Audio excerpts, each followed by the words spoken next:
তারপর নারী এমন একটা জিনিস যে তুমি তাকে যতই ভালোবাসো না কেন, সে তোমার থেকে দূরে চলে যাবে। নারীদের একটা প্রবলেম কি জানো? প্রথম প্রবলেম, ভালোবাসলেও দোষ।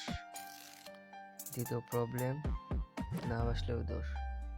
তুমি যখন তাকে ভালোবাসবে না, কেয়ারিং করবে না, তখন তোমার থেকে নানান রকমের বাহানায় চলে যাবে।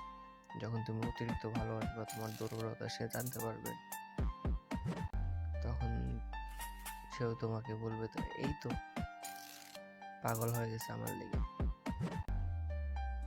তারপর সেও তোমার চলে যাবে। মানে তোমার ভালোবাসলেও দোষ, না বাসলেও দোষ। এটাই, সবসময় মিডিয়াম থাকার চেষ্টা করবা। মানে তুমি ভালোবাসবা, তাকে বুঝতে দেবা না, আবার কেয়ারিং করবা, তাকে বুঝতে দেবা না।